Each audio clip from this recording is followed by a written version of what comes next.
Good afternoon, everyone. Anyone writing pol science test here? No one.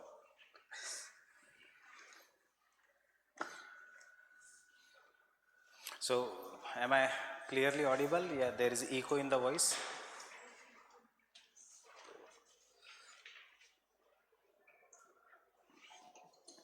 So, welcome to the first lecture of geography. Our course got delayed because I was not feeling well, and even I am not today 100% fit, but still, we'll start with our classes. So, this course ideally should go for 4 months. It will take 4.5 to 5 months. So, I am warning you first because the optional is huge.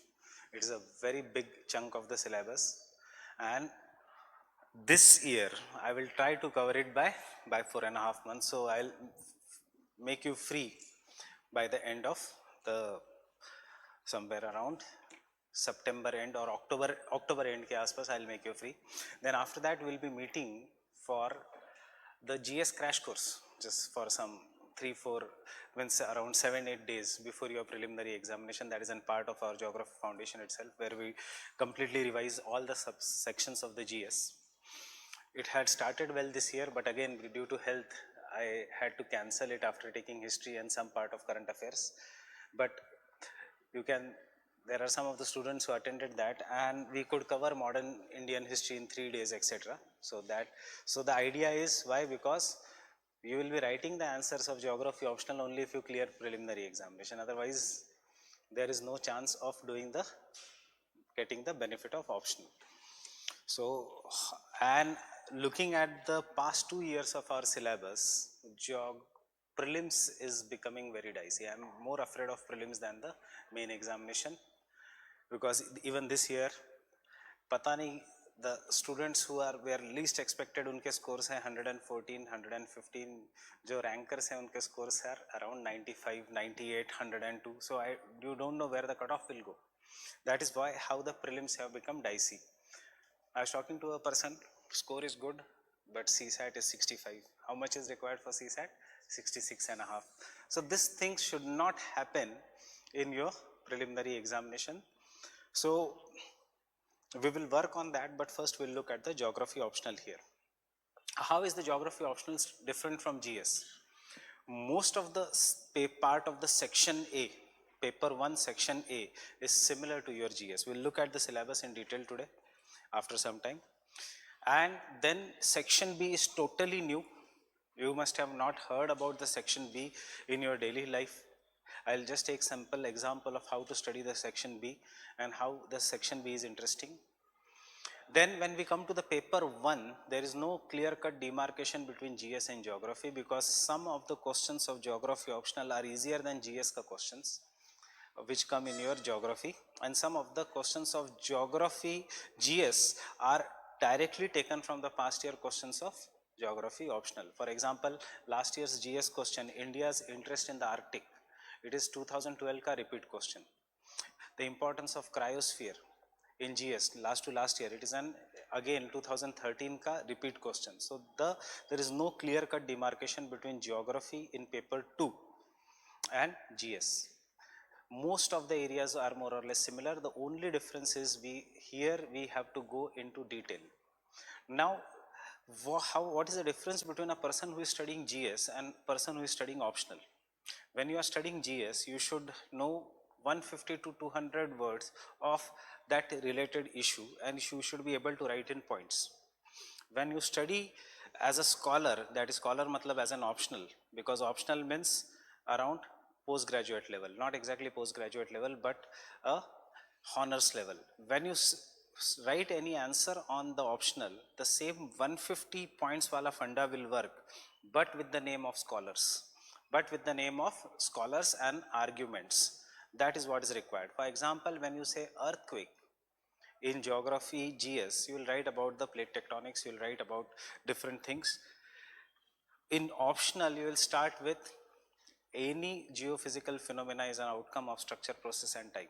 मतलब ये W.M. Davis, who will be our most important father figure in geography optional, his W.M. Davis, his statement you will have to work on. Means you have to work on intro, conclusion, you will have to work on diagrams, and if you do the optional very properly along with the classes, you will be able to score well in the optional because this optional is highly vast. It is very huge optional.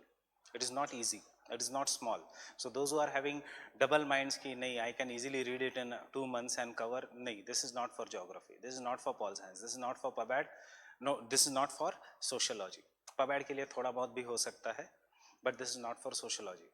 These are the optionals, 3 optionals where you have to work. That is why the darling optional of nowadays is anthropology, where you can finish in 2 months. Fine. But such optionals are the optionals which become favorite. They are more like a celebrity who becomes favorite on social media, works for 2-3 years, and you never know when your chance comes what will be the returns. These are the optionals which will give you good returns over the period of time, but with a difference. A pol science student, you will be discussing with your friends, will say 300 to 310 is average mark. Geography student will say 280 to 300 is a good mark. Getting the difference? This is average mark, this is good marks. The topper here can cross 350. The topper here will have to struggle to make 322. So where then, why should you take the optional? There are 2 reasons for this. One, you will be guaranteed of clearing the preliminary examination if you study the optional very properly, because that still today the largest number of students who write the mains are from this optional. Why? Because maps, which students will find difficult, you will have to mug up. Environment ecology, which will have 15 to 16 questions, you will have to do in detail. Fine. Then economics ka some portion, world economic geography, that is nothing but economics ka some portion you will have to do in detail in the optional.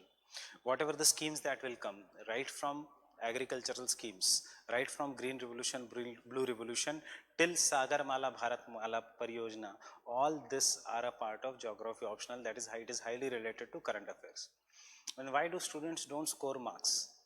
Why there are so many failures? Why your student friends must be advising you not to take this optional? There are 2 things. If there are 100 people in a crowd versus if there are 10 people in the crowd, where will the failure be more seen? In the 100 people. So you see more failures here. That doesn't mean you have chosen a wrong optional. That is, there are more failures here, because when you go and write the mains in the UPSC building, first there are 5 floors in the UPSC building. First 3 floors are for all other optional. 5th and 6th floor is for geography. Getting it? That is the large number of students are writing it, and therefore competition is very high. So you will have to work very hard. Even today, if you are not ready to work very hard for this optional, change your mind. Fine. But if you are not ready to work very hard, it is more like a lottery. This entire UPSC is more like a lottery. Take public administration, you don't understand a philosophical statement of an thinker and you write an answer, you know you will get 0 marks. The only difference is, in geography, if you don't cover these 3 books, this thick books, you will get 0 marks. If you don't understand even after studying, you will get 0 marks. That is the basic difference between these 2. It is highly static, paper 1. It is highly interesting, paper 1 and section B especially. The way I will teach you geographical thoughts, it is highly interesting. And section B, which is paper 2, Indian geography, is going to be factual. So how to write good marks, how to do section B? Our 4.5 months may, around 3 months will be dedicated to paper 1. And 1.5 month will be dedicated to paper 2. This I am warning you, since I am telling you first, because later on you should not feel that we have not given enough time to paper 2. Paper 2 does not demand time. Paper 1 demands time, and in any optional, paper 1 will demand time. Paper 2 demands regular answer writing practice. If you regularly write the answer, if you structure the answer, you will be able to get good marks. Paper 2 will ask you about the distribution of industries. Paper 1 will tell you about the theories of industrial distribution. So once you understand the theories of industrial distribution, you can apply it to the paper 2, that is the distribution of the industries. Getting it? Now what are the resources to study? How is the syllabus? Sabse pehle I will ask you, how do you study geography? I see a mountain here.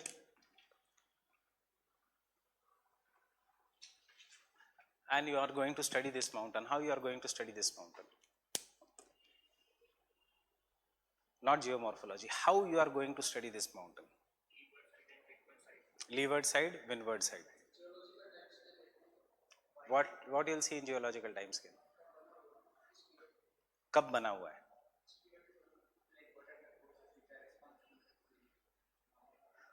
One is saying forces, one is saying leeward side, windward side, the other one is saying geological time scale. Any other idea? Why it is present here? Why it is not present somewhere? Right? So this is a mountain. I go there, I study the height of the mountain, the relief of the mountain, the steepness of the mountain. If the mountain is very, very steep, means there are two outcomes, there are two things, assumptions. One is either the mountain is very, very young, means it has been formed recently in the geological time scale, or the second thing is mountain may be old, but there are not enough forces that can destroy the mountain. Both the conclusions are true. Why the forces are not enough to destroy the mountain? Because this mountain may be made up of one of the toughest material present on the earth, one of the toughest rocks that is present on the earth, and weather jo hai of that region may not be that strong it can destroy. For example, if a mountain is made up of iron ore, will it be eroded very fast? If the mountain is made up of on other two things, one is iron ore, the other is limestone. Limestone means chuna, where the mountain can be eroded very fast on the limestone, depending on if the climate is hot and humid. So the thinkers of geographers went there, studied the mountain, and when they studied the mountain, they divided the mountain on the basis of age: young, old, and mature stage. Young stage, the mountains are of a great height. Mature stage, the mountains are of medium height. Old age, there are no longer mountains left. The mountains have become a flat plain with some convex hills, and we will call them as penny plain. This approach to study the mountains or to study any relief features on the surface of the earth was propounded by W.M. Davis when he said landform is an outcome of structure, process, and time. What is the structure in this? Structure in this is iron or limestone. What is the process in this? Whether plate tectonics, whether volcanic eruptions, or whether the denudation, means erosion. Time, young or old. Now, can I say human body is an outcome of youth, mature, and old age? This is what we will call as evolution. So W.M. Davis, is he talking about evolution of the landforms? Is he talking about the evolution of the landforms? How the landforms have evolved over the period of time? Just be blank today, don't get confused. All this will come over the period of time. Is he talking about the evolution of the landforms? Ki landforms pass through youth, mature, and old age, just like evolution of life? So who gave the theory of evolution? Darwin. And W.M. Davis then was influenced by whom? By Darwin. So Darwinian school, when it comes to geography, it is the school of geomorphic processes, landscapes. Now suppose if this is an flat area, there are two plates. Plates means huge forces are operating. One force is my hand, the other force is my another hand. Both these forces are coming together. What is happening? The land is getting folded. Does it become a mountain? Yes. Now if the river is running through it, will it cut the mountain? It will become very flat. Again, after some millions of years, again if the two forces come together, will the mountain be formed? So any landform which is present in an area may not go through one cycle of erosion. It may go through numerous cycles of erosion. The older the landform, there are more than one cycle of erosion on the landforms. Getting it? What do you mean by cycle of erosion? Mountain has been formed, destroyed. Again the mountain has been formed, destroyed. So older the mountains, there will be more and more cycles of erosion. This more than one is poly. So polycyclic relief features we are going to study in geography, in geomorphology on the surface of the earth. So how this polycyclic relief features will be formed?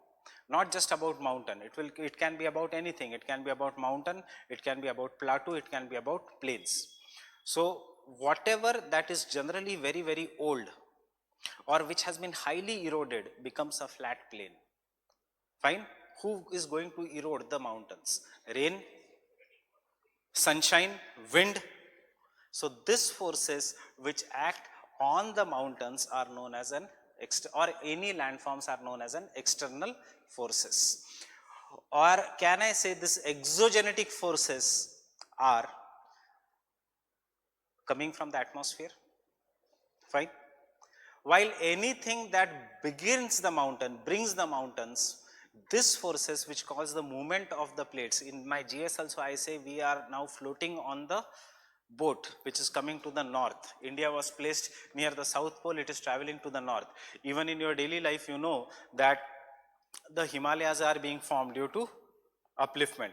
So who is moving India? India is being moved by huge convectional currents, by very warm convectional currents which are present below the surface of the earth. Extreme high heat, 6000 degrees Celsius of temperature is there if we go below the crust, that is below the 30 kilometers. It is so hot that entire earth is like a jelly. And this entire earth which is like a jelly, when anything is warm, when you boil your tea in the morning, does that liquid come up? Why? Because hot air tries to rise up. As the hot air tries to rise up, it generates convectional current. So the warm air rises, it reaches a certain height. After rising up, it becomes cool. आपके बर्तन में से from your teapot it goes up, it becomes cool. Because it becomes cool, it becomes denser. Means the spacing between the molecules decreases. Because it becomes denser, it becomes heavier and it tries to come down. Fine. So similarly, convectional currents are present below the surface of the earth. All the laws that operate on the surface of the earth also operate below the surface of the earth because laws are universal. Getting it? So all these convectional currents which generate on the earth, below the earth, this cause movement of the plates, huge bodies. They can be made up of continents, they can be made up of oceans. These are the plates, and these plates will cause movement of the earth. Getting it? Everyone? अब plates में crack है तो the आग or that fire can come up. Volcanoes. If the plates move, earthquakes. If the plates move below the water, tsunamis. Fine? So this initial part is the part of the landforms, but because it is optional, there are some of the theories regarding. So the first person who talked about was Penck. Now Penck said any landform will go through youth, mature and old age. Fine? Older, it will become flatter or steeper. What it is? Flatter. Younger, it will be more steep. Fine? So older the landform, it will be flatter. But zaruri nahi, many people started studying the landforms and they saw the older landforms are also of a greater height. Are we on one of the oldest landform right now? Yes, this Rajendra Nagar is located on the Aravalis. This Aravalis was once upon a time as high as Mount Everest, where you are. On this landform, this once upon a time was as high as Mount Everest. Today, maybe after the class, आपका ध्यान जाएगा, that is when you walk from the Signal to Agrawal Suites, there is steep. When you walk on the Shankar Road, it is more steep. Why? Because you are on one of the oldest fold mountains of the world, जिसका height has been reduced. And it has become more or less flat. If you go near the president's house, it is more steeper. That is Raisina Hills is located at the top. So this is what has happened to the Aravalis, time. But if you go to Mount Abu, in the same Aravalis, in Rajasthan, the height is great. Why? Because the rocks are tough. The rocks being tough, they have not been eroded. So not always Davis was right. So because Davis was not right, came the next thinker who said that the landform does not go like human life, youth, mature and old age. Landform depends upon what the structure of the landform is and what is the process operating. If the exogenetic process is operating, the landform will be flat. If the endogenetic process is operating, the landform will be steep. mountains, and if this both are balancing, the landform will be uniform. This is the most difficult theory in geography, and we will call this as the model of Penck. Now if you ask your seniors, generally koi bhi Penck padh ke nahi jata, generally nobody studies the Penck. Why? Not because it is difficult, not because it is difficult, but because it is written in German and all the words are German. So instead of youthful stage, we will call the word Gunde, Abste Gunde, Elvet Gunde, Offste Gunde. So that is why we will find it difficult. But if you look at the, have you bought the past year papers? Show me. See, generally buy this. I prefer this. Don't. There are numerous publications in the market. Buy New Ishalga past year papers, and you will realize one good thing, that in geomorphology questions are always repeated. No new question comes from geomorphology. No new question comes from climatology. One question may come from current affairs in oceanography. So section A of your paper, of your syllabus, even if you prepare all the past year questions, then you are 100% sure that you will be able to solve most of the questions. Kabhi bouncer comes like 2017, that is the pseudo volcanic features. Nobody knew about it. But if you ask the students in 2000, I guess you know how is the optional paper? Optional paper is divided into section A and section B. There is one question number 1 and question number 5. Then question number 2, question number 3, question number 6, question number 7. Fine?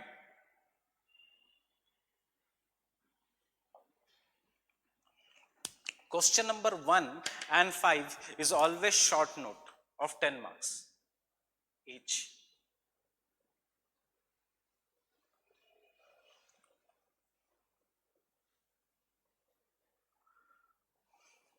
First, understand how to solve the paper.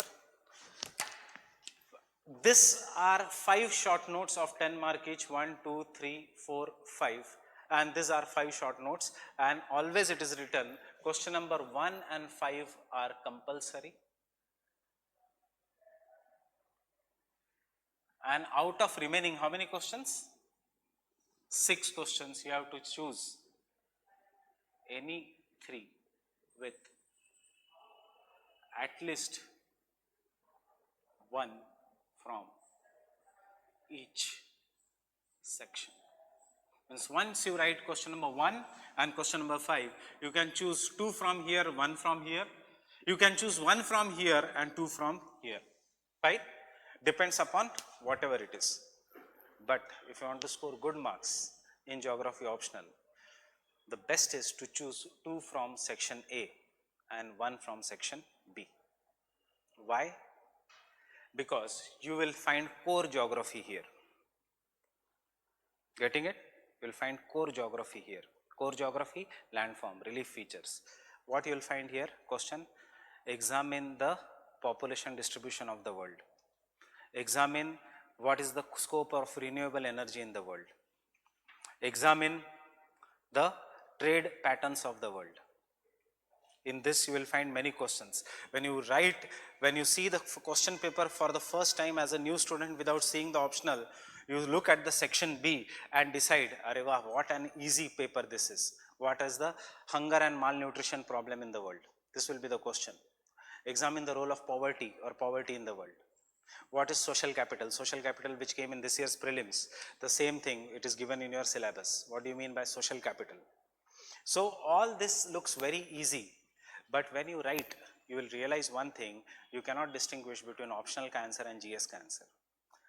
Food malnourishment problems of the world, what you will write in optional differently than GS. How will you tell the examiner that you have a good knowledge of geography? By taking 2 questions from here and 1 questions from here. Second, what is the mistake students make while studying geography? The mistake students make while studying geography, and I did the same mistake last year while taking my batch, is focusing too much on geomorphology. Fine. 1.5 month we studied geomorphology so that each and every questions can be answered from that topic. Then 1.5 month you will study climatology. Then 1 month you will study oceanography. Kitne ho gaye? 4 month while doing self preparation. And what you don't study? You don't study section B, that is the geographical thought, and therefore students score less marks. But if you do balanced preparation, climatology, geomorphology from here, little bit of oceanography, baki ka skip it, no need of even doing that. Don't need to even study that chapter except for some soil ka problem for 10 marker, and 2-3 chapters from here you will score very good marks in the geography. Fine. And section B is an application. You see the past year toppers ka answers, they score less marks in paper 1 and they score very high marks in paper 2. Paper 2, how much marks ka paper is there? 300 or 150? 250. 250. Paper 2, 150 marks in paper 2 is average score. On other hand, 70 to 100 marks in paper 1 is average score. Then who becomes topper? One who gets around 120, 130 in paper 1 and 160, 170 in paper 2 can easily crack the examination. Once you study paper 1 and paper 2 of this level, I guarantee you don't have to study paper 3 of GS. Paper 3 of GS is economics. Look in the syllabus on the Indian geography part.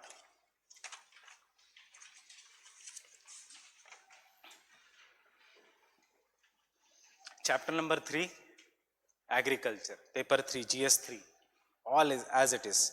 Chapter number 4, industries, GS 3. Chapter number 5, transport, communication and trade, GS 3. Chapter number 9,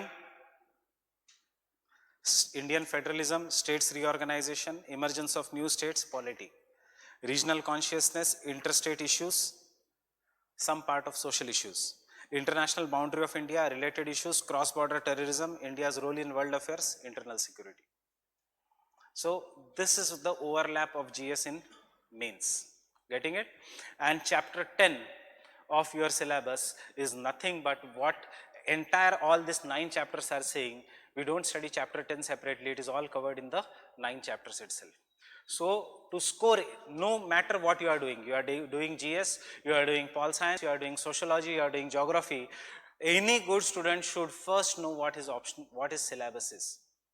Otherwise you will be reading Hindu unnecessarily, of the columns which are not even in the syllabus, and then you don't know what is the syllabus. So sabse pehle ye syllabus ka copy, always keep it with yourself. Second, always keep the past year questions with yourself.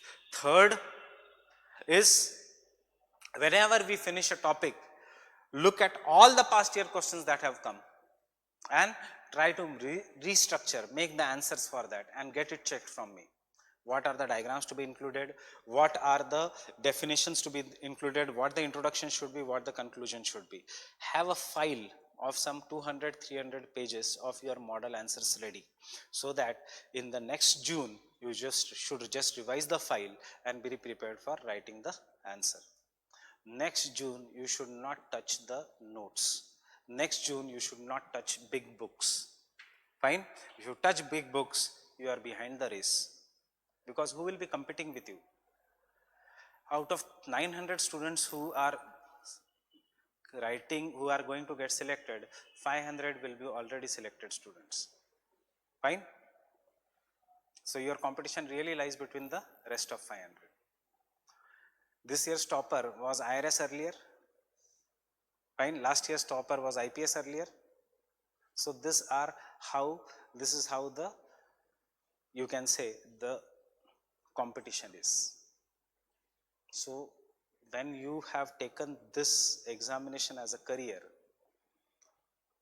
I say one sentence in Hindi. I don't know how many of you can understand Hindi very properly, but there is no English translation for this quote. The quote is, दम optional में नहीं होता, दम बंदे में होता है. Getting it? Understanding this? No? Someone from Hindi will have to tell him. Means they are saying, there are something, what is good optional, what is bad optional? There is nothing such as good optional and bad optional. There is only one thing, that is good candidate. People will mathematics score 400, people will mathematics will end up in 100 also. Fine. So there is nothing such as good and bad candidate, or sorry, optional. There is always depends upon the candidate. Now with this background, first I will explain you what are the basics of the syllabus, and we'll start with the first chapter here. So first is the most important part, that is the geomorphology. Every year question number 2 generally is from geomorphology, and there is one question from question number, in the question number 1 short note is from geomorphology. So geomorphology at no cost should be left out, should be optional. It has to be done very properly. So first, factors controlling the landform development. This is what I have discussed, endogenetic and exogenetic.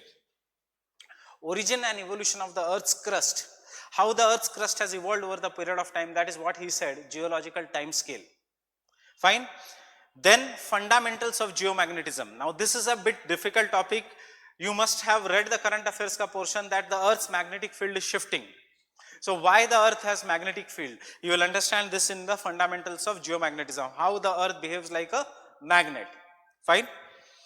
Physical conditions of the earth's interior, nothing but your GS. So whatever I am saying GS, underline that so that you don't waste much time in studying that topics again and again in GS. Physical conditions of the earth's interior is what is Sial and Sima, what is the crust, mantle and core. It is nothing but as it is your general studies. Geosynclines, we'll come to that. Geosyncline is one small theory, very easy theory. How many of you are from general studies? Have attended my first lecture of GS? May batch, no, in June batch. So you must have heard about Tethys Sea, a narrow, shallow sea between Himalayas. So Tethys Sea was an example of a geosyncline. What is a geosyncline? What is a syncline? Syncline means depression. When the depression is as big as the earth in the scale, but not very deep, it is known as geosyncline. So geosyncline, it is sometimes said that Himalayas came out of a geosyncline. Very easy theory. So not but a part of GS. Continental drift, GS. Isostasy, we will have a passing reference to it in the GS. That is how the forces of the earth balance each other. For example, if I take these two things now, and if I put, imagine this is a sponge. The weight jiska zyada hai, it will go deep. The weight jiska kam hai, it will float. So the theory of the isostasis says the oceanic crust is denser and therefore it is at a lower depth, and the continents, especially the mountains, are made up of the lightest rock and therefore they are at the greater height. This is what is the theory of isostasy. Where will we apply it in GS? We study this in GS to understand what are dam induced earthquakes. You must have heard last year, I was expecting the question this year, hydroseismicity. Palghar region of Maharashtra was facing frequent earthquakes. You will understand that through isostasy. Plate tectonics, GS. Recent views on mountain building, it is nothing but geosyncline is old and plate tectonics is new. So mountain building, when you write in the terms of plate tectonics, it is the recent view on mountain building.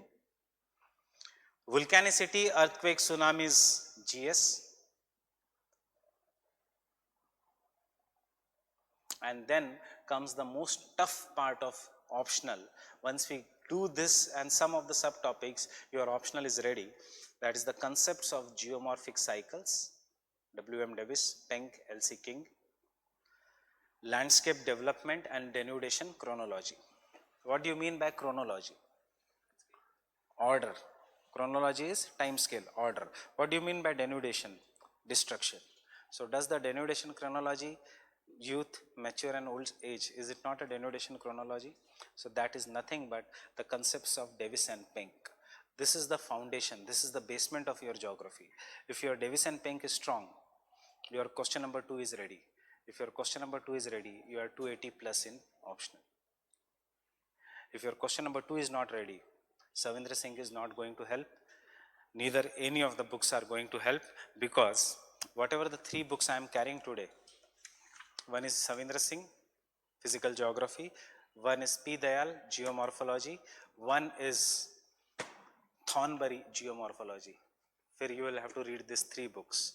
And then rather than doing UPSC, I'll ask you to do PhD in Geography. Right? Don't fall in love with the books. You are not here to gain knowledge, you are here to clear the examination. So if you want to ask me kaun sa book lena hai, I will tell you only 2-3 books. Rest of the things are in the form of printed notes from the standard books. No need of buying extra books. In fact, you concise the notes also. Apne notes itne ho jayenge, you try to concise them rather than reading new books through it.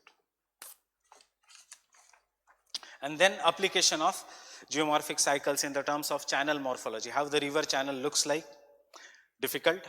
Erosion surface is easy. Slope development, how the slope develops. Again, it is an applied part. So all these parts which are there, that is the concepts of geomorphic cycle, landscape development, denudation chronology, channel morphology, erosion surfaces, slope development, this is a single topic. It will require 6 to 7 lectures and utmost concentration. So those who have the habit of watching online, they also come to the class during these topics, because what happens online, you cannot concentrate for 2 hours. It is human psychology. That is why 4th industrial revolution will still require human touch. World Economic Forum is also saying that, right? So why? Because somebody may call you, your WhatsApp will ring, you will then stop the video, pause the video, and that is the end. That is why whatever we have taught in the class came in the prelims, but the results are different for 2 sets of people. Those who relied on environment ecology online could not score very high. Unko yaad hi nahi aaya. And those who relied on the classes, the words were ringing: temperate alpine forest, valley of flowers. Temperate alpine forest, valley of flowers. The words were ringing. They did not mark Naam Dafa. They could mark only valley of flowers. So that is the difference. Fine.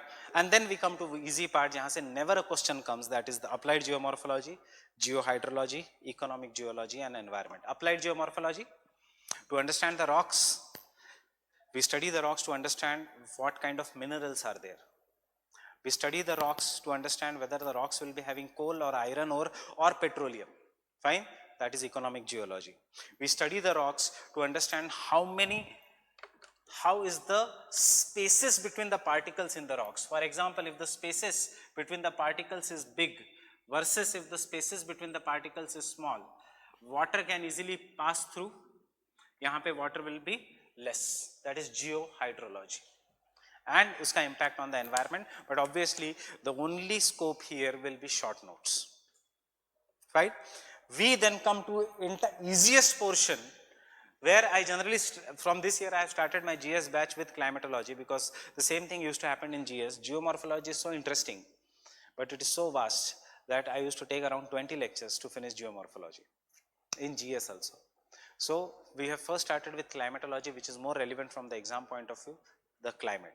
When you study climate, atmosphere, structure of the atmosphere, what are the layers of the atmosphere, what are winds, what are clouds, what is stability, what is instability. You have to, I will give you an example, very simple example, what do you mean by stability or instability.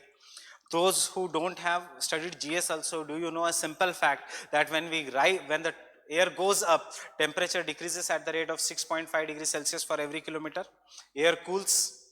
Because air cools, I am not telling you the technical fact now. When anything cools, does it contract? Fine. So imagine this is an air. This is the moisture that is present in an air. Fine. So as the air is going up, it is cooling. Because it is cooling, it is contracting. And what is happening? the level of moisture is increasing. If I increase it more, will the moisture fall down? Fine. So such air which rises is known as instable.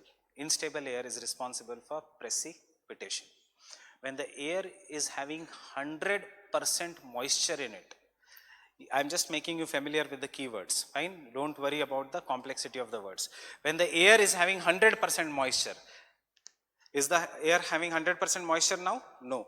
Am I adding any moisture to the air? No. I am not adding any moisture. I am just reducing uska water holding capacity. Now it has become 100%. इससे ज़्यादा दबाऊंगा, if I press more, will it fall? So such air which is having 100% moisture is known as saturated air. How do you identify saturated air? Go out, today's climate is saturated air. There are clouds in the sky. If the air is further made to rise up, it will give precipitation. Fine. When does the air rise up? When it is heated. When does the heat occurs? During the daytime or during the night time? Daytime, generally in the afternoon. So in the afternoon you had showers? Today? That is the answer. That is the beauty of climatology. You will understand it with your everyday examples. Fine. So till the time I say only optional, बाकी सब GS में है. Temperature and pressure belts of the world will start in the June batch on Thursday itself, the same topic. Fine. Heat budget of the earth. This is not in GS. This is only for optional. Atmospheric circulation, that is winds. Fine. Atmospheric stability and instability, that is what I have told you. Atmospheric circulation GS, atmospheric stability, instability GS, planetary and local winds GS, monsoon and jet streams GS. What is the difference between winds and jet stream?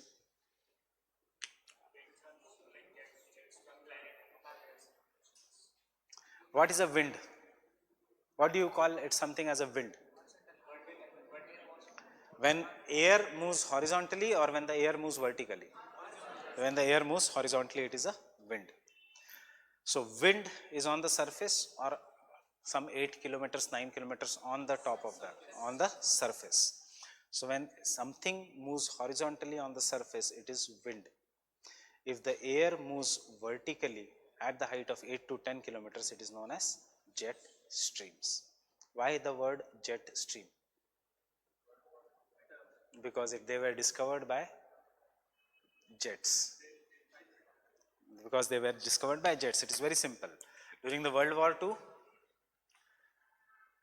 Japan, USA, planes were going to bomb Japan, and while going to bomb Japan, they found that unka speed reduced. And while coming after bombing from Japan, they found that unka speed increased. And they discovered that there is a strong wind which is 8 to 10 kilometers above the surface of the earth. And this is what is known as a jet stream. Jet stream plays an important role in the monsoon. Whatever what is happening nowadays, it is all an example because of the influence of the jet stream. If you read yesterday's newspaper, they have, I don't remember whether it is today's or yesterday's newspaper, where is the news कि monsoon has covered India within 4 days. Today's newspaper, क्योंकि मुझे 12 बजे के बाद पढ़ने की आदत है, so I don't remember the newspaper. So monsoon has come till Varanasi.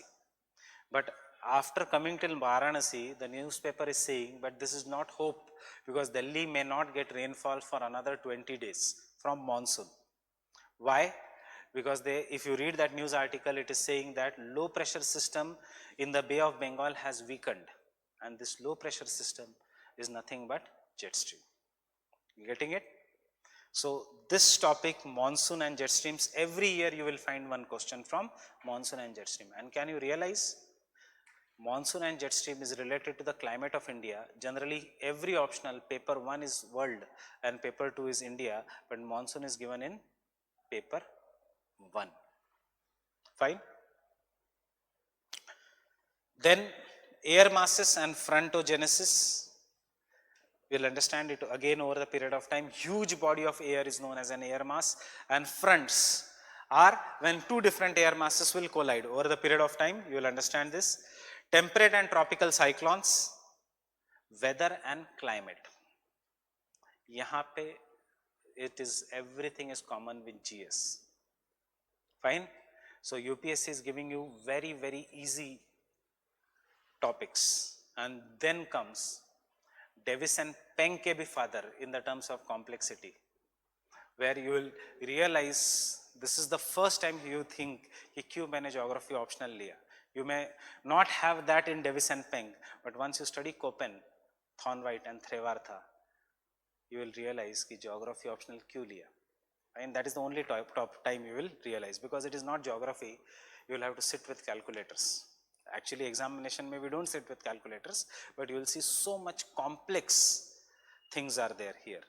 Because what this Köppen, Thornwright and Trevartha, these are three different climatologists who have tried to divide the world climate into different types. And usme sabse difficult is Thornwright.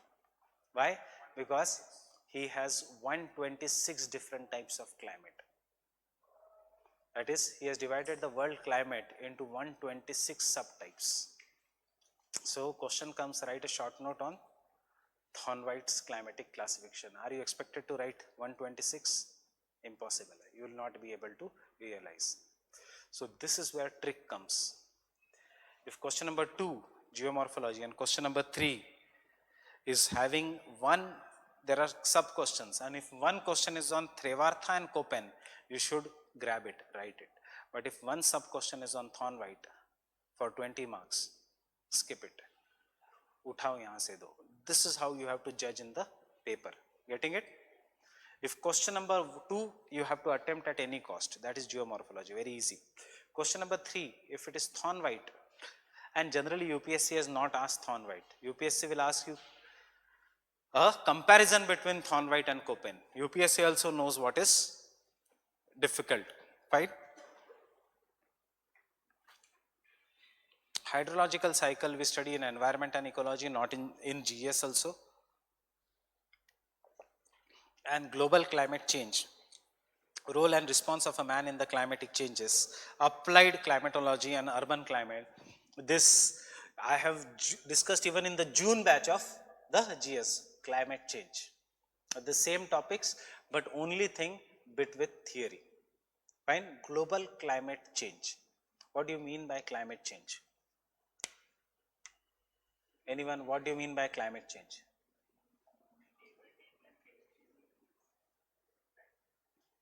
Temperature increases because of global warming, anthropogenic activities. Next question is climate change natural? Yeah, only man-made?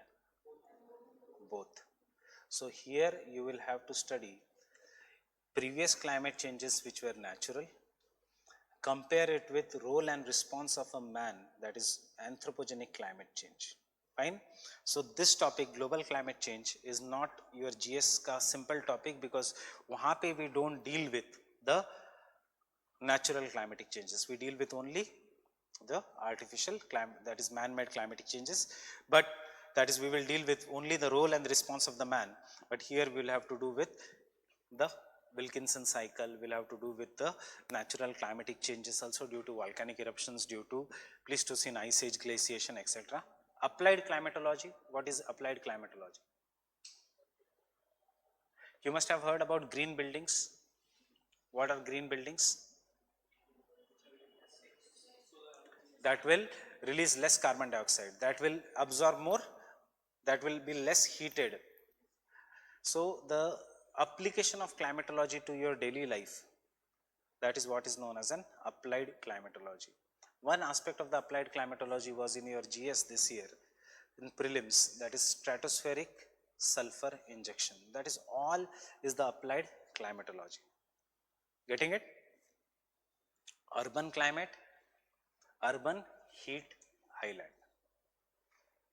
It has been your past year GS paper question also, and it is also in the optional. Then we come to the easiest portion of geography, entire paper. Why easiest? Because bottom topography of Atlantic, Indian and Pacific Ocean we have already covered, we would have already covered that in geomorphology. Then temperature and salinity of the oceans, heat and salt budget, ocean deposits, waves, currents, tides, marine resources. What are the kind of marine resources? Food resources from the fishes, biotic resources. Fine. So that is what marine resources are of three types: life, biotic; minerals, mineral resources; energy, petroleum; gas hydrates, that is tidal energy, wave energy. So all these topics are very, very easy. You will feel as if we are repeating our general studies ka lectures in this topic of oceanography. Nothing new to study here. Coral reefs, coral bleaching, sea level changes, law of sea and marine pollution. Everything is GS except the theories of coral reefs. So what is extra here is theories of coral reef formation. Getting it? Question.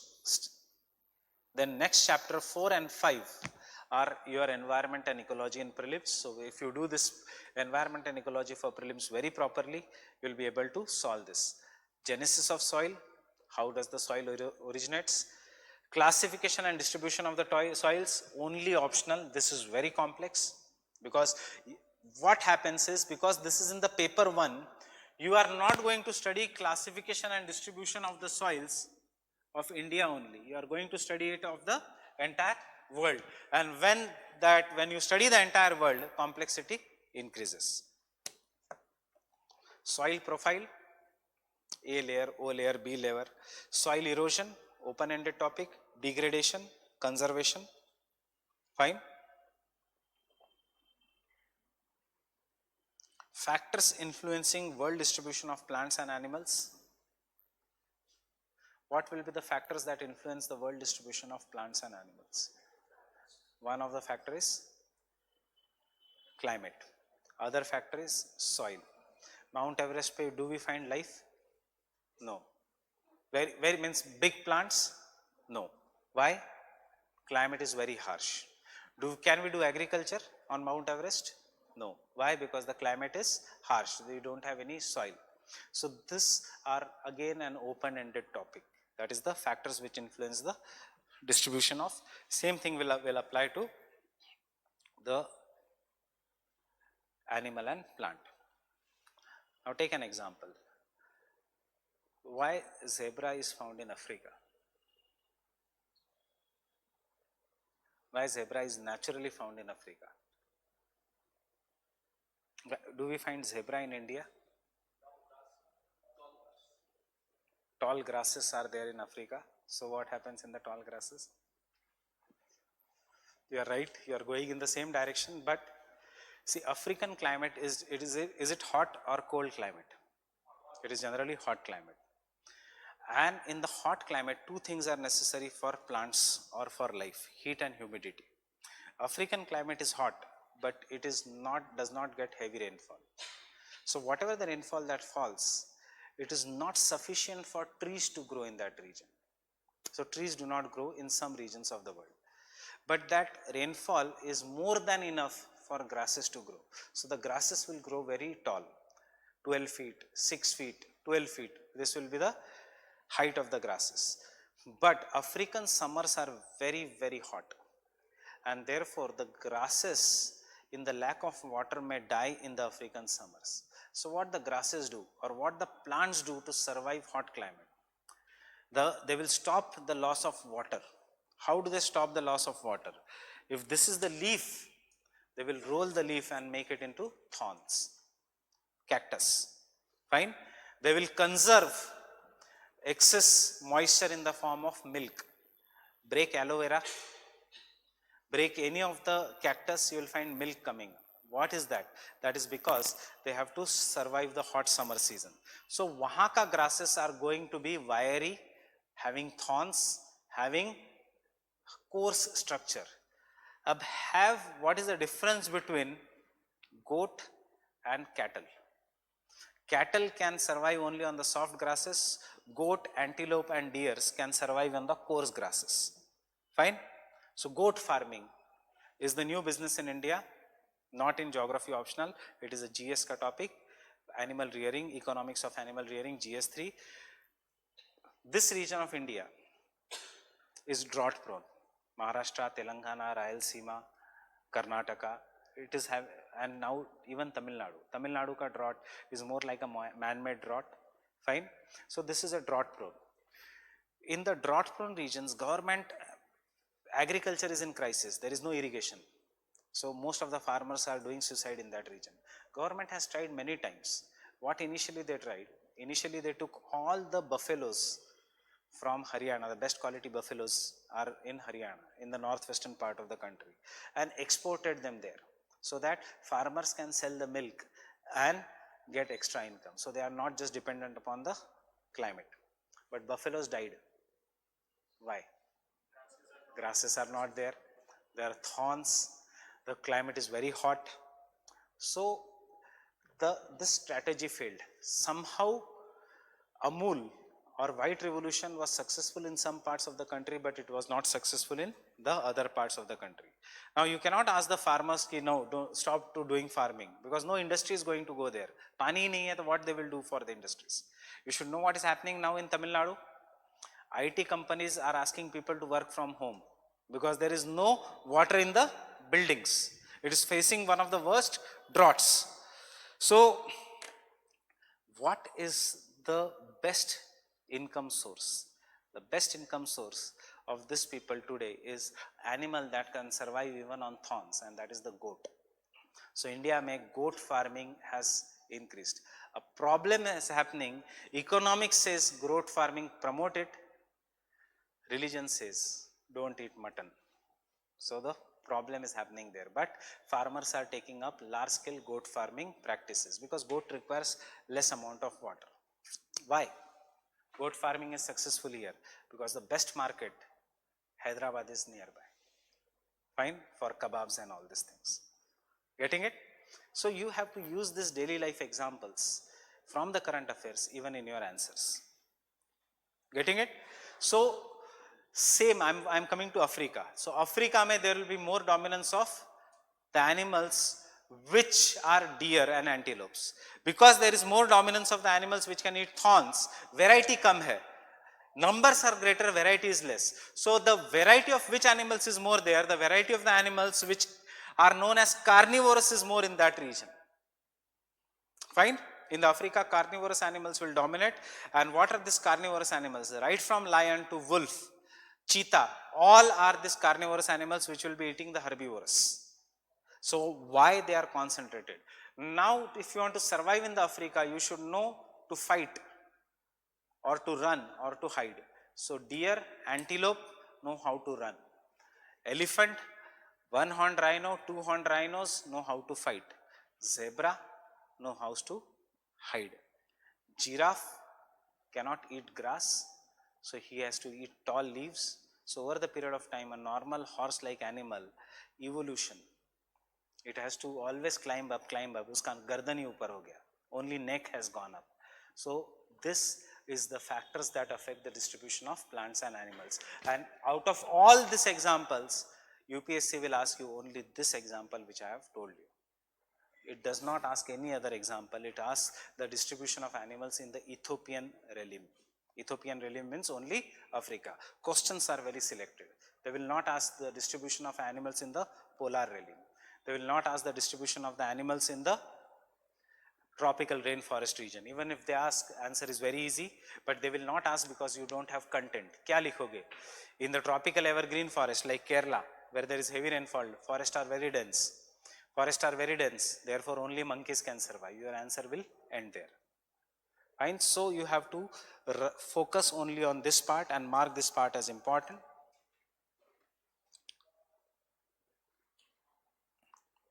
Ecosystem and their management conservation, environmental degradation, management and conservation, biodiversity, sustainable development, environmental policies, environmental hazards, environmental education, etc. Topics look very open-ended. Environmental impact assessment, sustainable development, but the questions which come, they are very, very tough. Getting it? 2013 का question है, 2017 का one question is, forget 13, 2017 का one question is पेव theory of environmental management. Now search on the internet, Google on the internet, you will not find any such theory. What did they ask you? They asked you, for environmental management, how will you challenge the perception of the individual? How will you change the attitude of the individual? How will you challenge his value system? And how will you challenge his emotions? So this is the theory of psychology. Change the perception that trees are good. Then change the attitude. What is the attitude? Plant more trees. Change the value system. Make person believe in the religion. So that religion says that trees should be conserved. And then positive emotions will come. Fine? Paper was very difficult for the person who left geomorphology because he had no choice but to answer question number 4. And paper was very easy for the person who have done this thing. So that is why again I am stressing, what should be your target? Question number 2 and 3. What should be your target? Question number 6 or 8. Why 8? We come to the most interesting part of geography.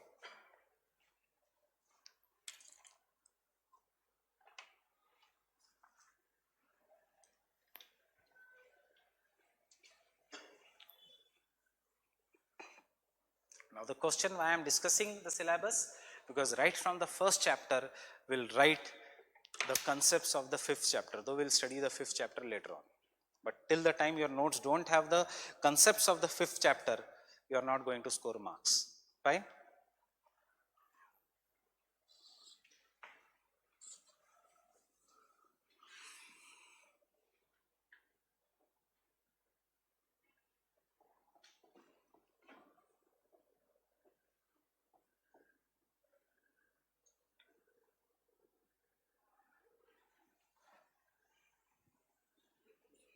Have you heard about this debate in psychology or in child upbringing or something? Nature versus nurture debate.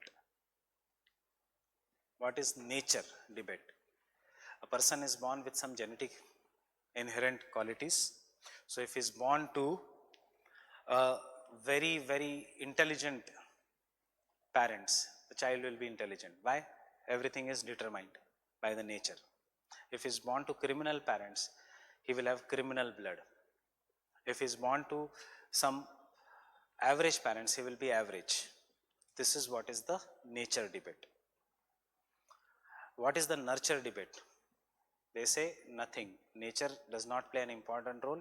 A child of a criminal, but if he is taken out from that criminal family and brought out in very good surroundings, he can be the good citizen. And child of average person who can be given good education will become an intelligent person. So ऐसा नहीं कि Einstein का parents were as brilliant as Einstein. Getting it? So what do you believe in? Nature or nurture?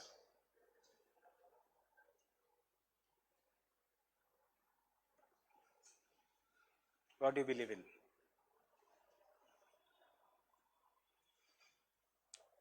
Which state you are from?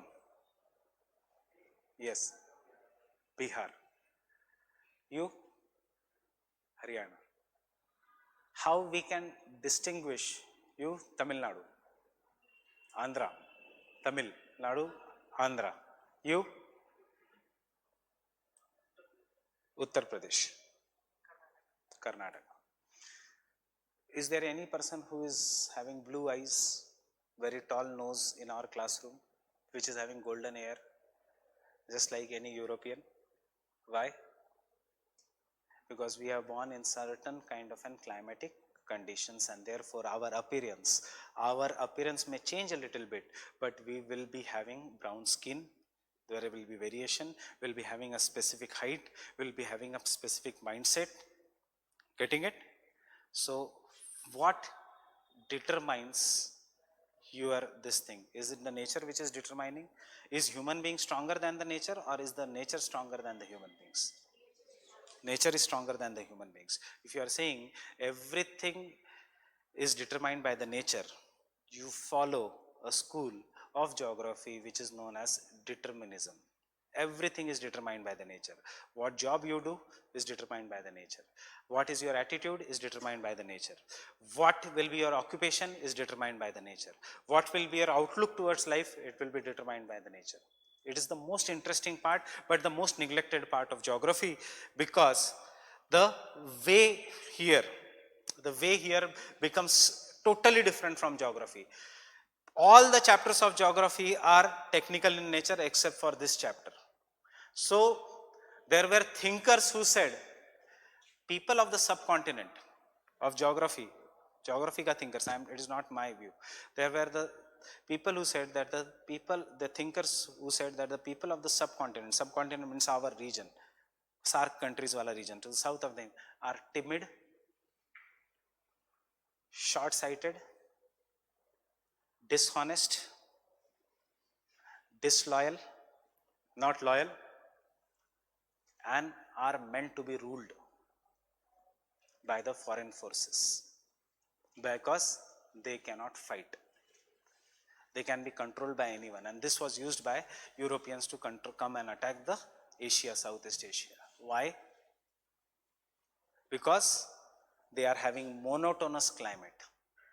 Right from Punjab, Pakistan till Assam, you are having only same kind of climate in which the great plains are very, very fertile. Because the great plains are very fertile, there is enough water and the climate is very good. So people here do not have habit of working hard. Because the people here do not have habit of working hard, they are basically lazy. Because they are basically lazy, so they will not work in groups. Because of the fertile, why? Because you have to just sow and the ground gives it back in the terms of millions of tons of food grains. Because food is very much available, therefore population is extreme. Population density will be very high. Because population will be very high, there will be competition for resources, and because there will be competition for resources, there will not be a mutual trust between these people. Getting it? This school of geography is what is known as determinism. Person, it says, person who is on the hills, who always stays on the hills, Himachal Pradesh, Uttarakhand, they are always honest.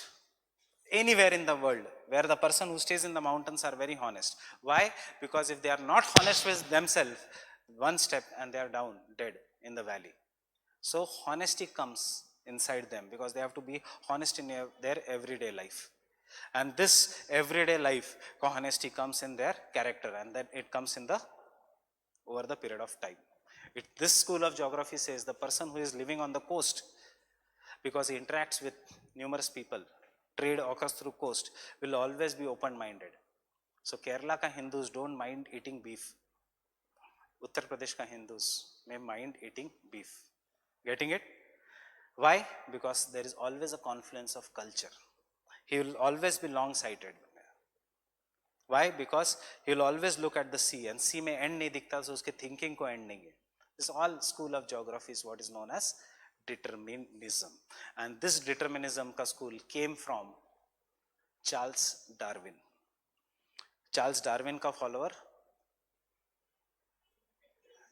one was Davis, one was Ratzel. Ratzel was a person who said, just like what we require, as we grow, we require more food. Food will come from area. So as we grow in size, as our family grows in size, can I say our area ka requirement from where the food will come will grow? When you are as a student, one room is sufficient or one bed is sufficient. Will that be the same goal on your life after 5 years? Will you be able to survive on the sharing basis with your wife, on children? No. You will require 1 BHK ka flat, then as the children and the family will grow, 2 BHK, 3 BHK, this is how you will grow. He said, similarly, the state, W.M. Davis, a follower of Ratzel, went into geomorphology. Darwin went into geomorphology. But Ratzel changed the entire course of geography because he applied the theory of evolution to state, that means to a nation. He said, that nation will grow over the period of time. And because the nation will grow over the period of time, it will require more resources. And because it will require more resources, what the nation is like a human being. And like the human being, every nation should capture the weaker nations, which are the neighbors. So Ratzel ka first law was, your first enemy is your neighbor. Getting it? So India and Pakistan can never be friends, because if the India will grow, Pakistan has to be weak, then only India will capture Pakistan and bring in the resources. And if Pakistan is your neighbor, then this is India, this is Pakistan, this is Afghanistan. Pakistan is the neighbor of Afghanistan, Pakistan is the neighbor of India, therefore obviously India and Afghanistan are best friends. This is the theory which says the states should grow. And then India, if Pakistan comes as a part of India, who will be our next enemy? Afghanistan. And therefore, Ratzel was the founder of a school of geography which is known as geopolitics. Unfortunately, Ratzel was also a political advisor to Hitler. And therefore, World War II started. Getting it? ये सारे concepts कहाँ पे है? Ratzel का one of the biggest disciple of the Ratzel was Semple, Ellen Churchill Semple, one of the famous ladies in geography. She was so much colonial in her interest. I am using the word colonial. She was so much colonial in the interest that she said what I told you, Asians are timid. Asians should be ruled. Fine? She said man is the dust of the dust. Of the dust. Dust kiska? Dust ka. Dust of the dust of Mother Earth. Getting it? So this school of geography which thinks that nature is supreme is what is known as determinism. And where did the first revolution for humanism started? What do you know about French Revolution? Where the idea of liberty etc. came? In France. From the French Revolution came the idea of liberty, came the idea of human being supreme, and therefore the French geographers rejected the school of determinism and they said that not necessarily. Rajasthan ke Ganganagar district mein we can grow sugarcane. Dubai can be made one of the biggest cities in the world. You human beings can go and settle in Antarctica. Future mein human beings can go and settle in the Mars. What school is this? This is possibilism. That is, human being is supreme. Now you tell me, whom do you agree? It is very much required from tomorrow's lecture. Possibilism or determinism? Possibilism. Anyone who agrees here with determinism? You agree with possibilism. So you agree with possibilism? You are going to get 1 CR ka paycheck per month. But the only condition is you have to go and settle in Antarctica for your entire life. Will you go? Why?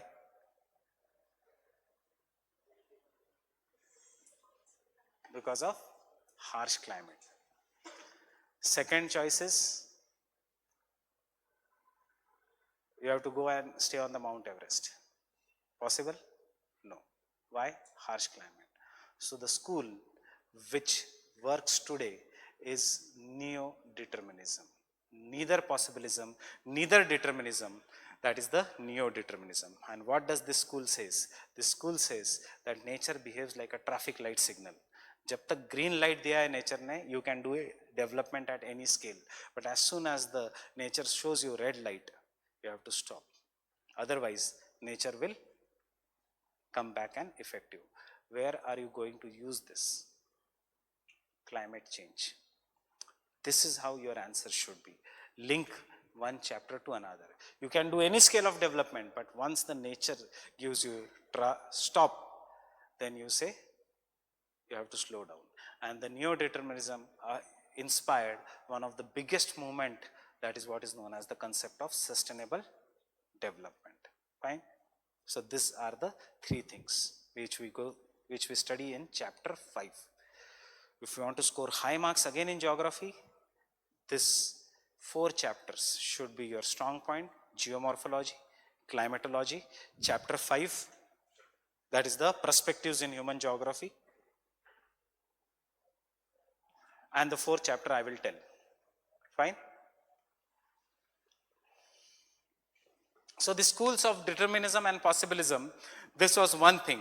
That is, whether you believe in determinism, whether you believe in possibilism. So this is what, come to the syllabus and understand, this is what is known as point 3 of our syllabus: dichotomy and dualism in geography. Dichotomy, which school you are going to believe. Both are right. There are two ways of thinking. So dichotomy and dualism in geography. From the concept of neo-determinism came environmentalism. Getting it?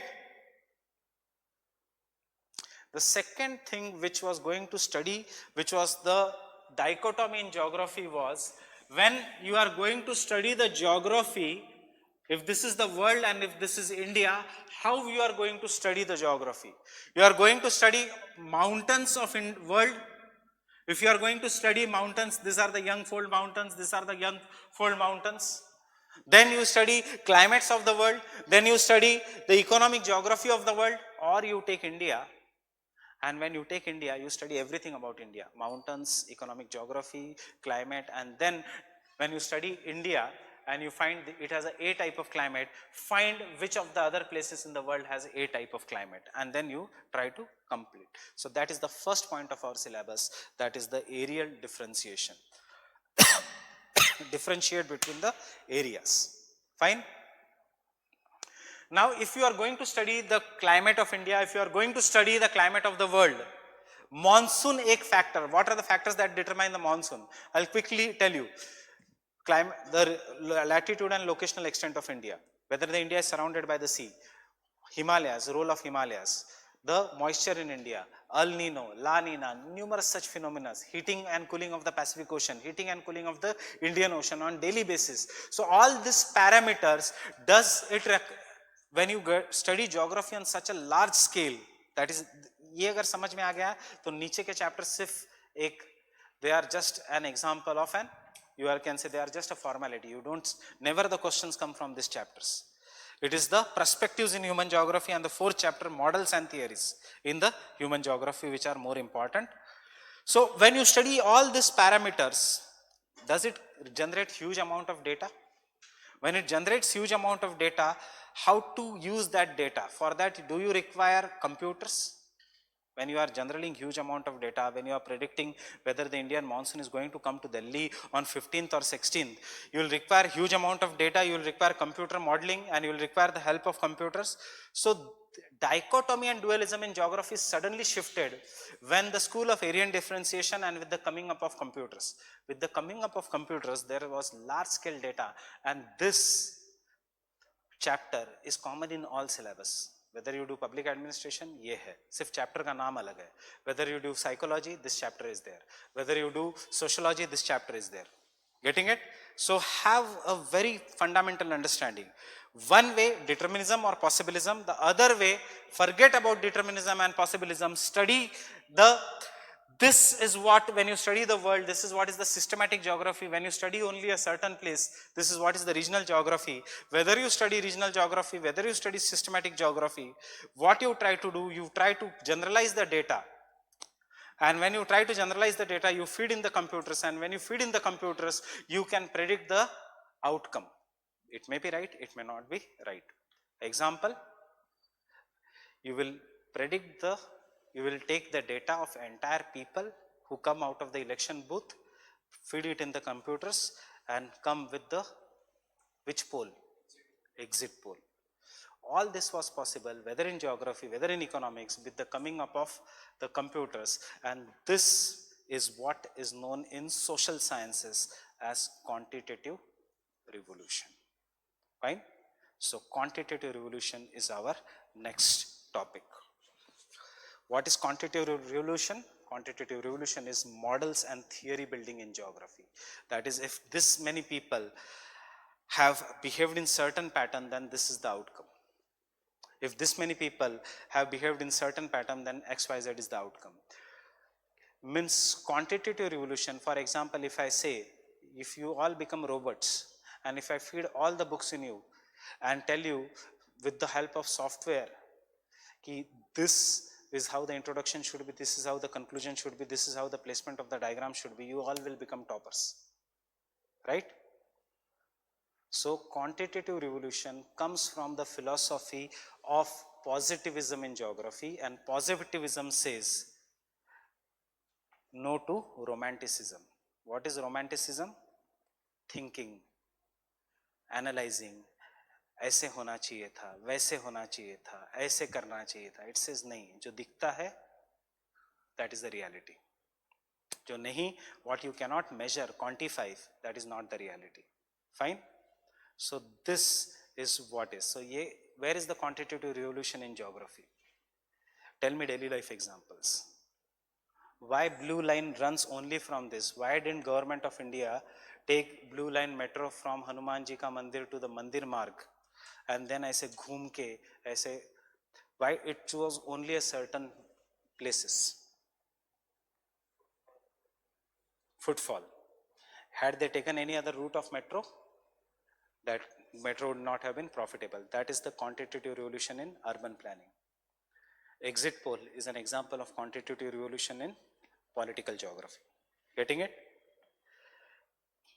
Rajendra Nagar, this should be the houses, this should be the garden area. After the surrounding the gardens, this should be there. That is the quantitative revolution in the economic town planning.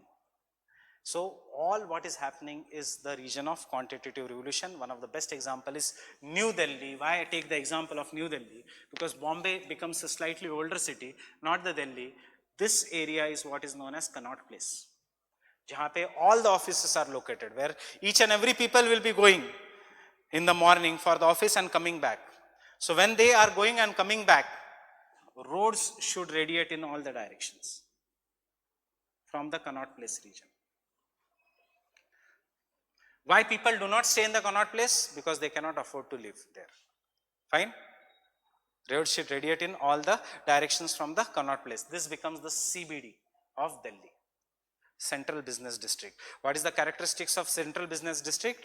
Absence of residential. And surrounding the Central Business District, jahan pe all the economic activities take place, surrounding this will be, tell me, high class housing ya middle class housing ya lower middle class housing? Surrounding will be lower middle class housing. Why lower middle class? Because lower middle class people cannot afford to stay at A and travel this distance every day and spend on bus ticket or metro ticket. So because it is a lower middle class housing, this lower middle class housing will be always congested. In this lower middle class housing, there will be shops at the ground floor, and at the top there will be residential. You don't have to go. You have to go at your PGs and see what happens in this area. Highly congested. Now economics of this region has changed because of Vajiram. Fine. But initially what was this? This was the region which was very near to the metro station, railway station. Railway station is always surrounded by the shanties or slums, and then there we have the lower middle class housing, because they have to travel every day to the work and they cannot afford, and because this is a central business district, this will be obviously polluted, so they can have polluted air. Then once you come from Rajendra Nagar to somewhat, this is the middle class housing. And if you go to Gurgaon or farther away, then there is a higher class housing where you will have mostly farmhouses. All these have changed. But what remains true is this model of urban planning. Then the government over the period, because the population and the modes of transportation have changed, government has constructed this blue color road and calls this as outer ring road and this as ring road, an inner ring road. And so that you can, this is what is the chapter 5, that is the models and theories and models laws in the human geography.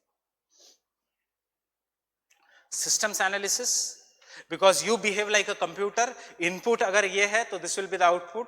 This is what is the systems analysis and outcome of quantitative revolution. Population geographies in the terms of Malthusian, Marxian and demographic transition model. Then central place theories where you should set up a business. When government is planning any areas, Demarcating any areas, this is one district. See, all these things do not apply to India because India is a developing economy and all this is European geography. And this is another district. So this should be the way districts should be designed, or the districts or any places should be designed in an hexagonal manner.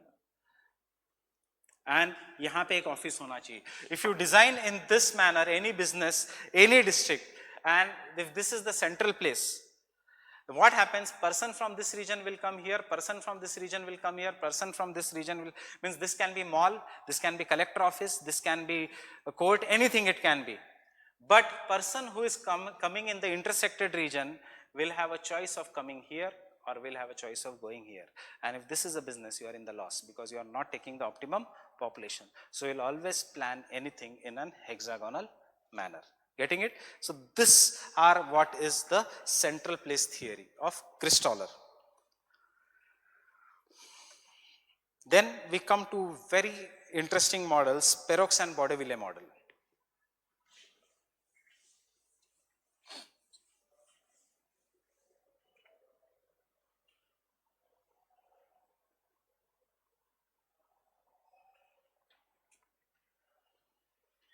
This one town is Delhi, this one town is Kolkata.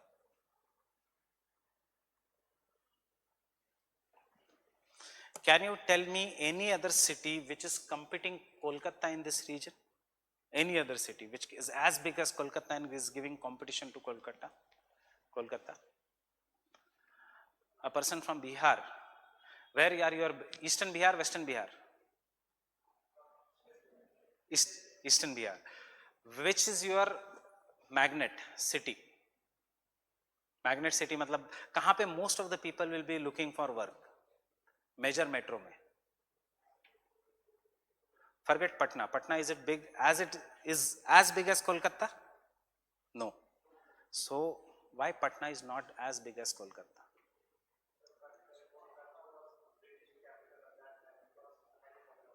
So Kolkata was British capital at that time. It became developed, and once India became independent, it was so much well developed that person who wants a better quality of life rather than developing Patna will go and settle in Kolkata.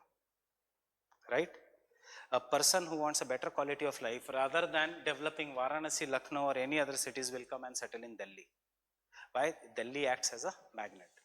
So what happens? Who wants a better quality of life? The one who is educated, one who is younger, the one who has skill set. Then only he will come to Delhi, he will go to Kolkata and have job. So what happens because of this? Migration occurs from this region to the surrounding cities. And because the migration occurs from this region to the surrounding cities, Bihar stagnates. What happens in Bihar? What is the classic case of Bihar? What is the classic case of Eastern UP? And to some extent Western UP, but Abhi that has been reversed. Classic case is young, educated, no longer wants to stay in villages. He comes and migrates from villages to the cities. Who stays in villages is females and very old people or children. And the person who does not find job anywhere, not even in his place, so he is a criminal, antisocial elements. Fine? So what happens? Biharis or Eastern UPs become developed individually, but the state stagnates. Fine? So this classic case is nothing but our model, Perroux and Baudeville. Because these are known as growth centers which will always attract, and more the growth center, it is harmful for the nation. Getting it? So that explains why Chhattisgarh, Jharkhand are rich in resources, but the states are underdeveloped. Getting it?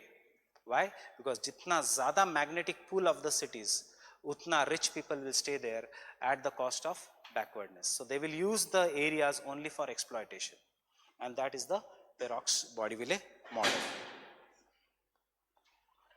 Then we come to the simple model, that is the von Theunen's model of agriculture location.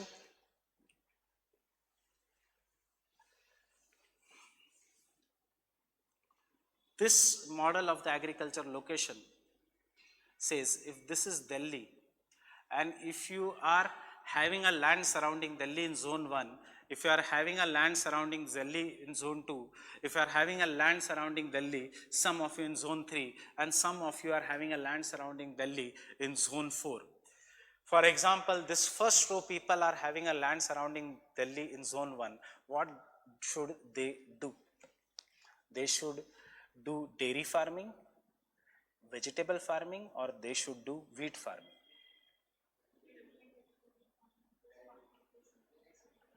If in zone 1, if you start doing wheat farming, how many times you go into the market to buy wheat? Once in a month, 5 kilo ka aata, 10 kilo ka aata. If you are surrounding near Delhi, if your house is near Delhi, the cost of the land is very high, and if you are doing any business, the business should be able to give you that much returns. Fine. So in this region, you will grow perishable items, wheat, vegetables, which are daily required in the cities, every day in the morning on the breakfast table, so that people will buy.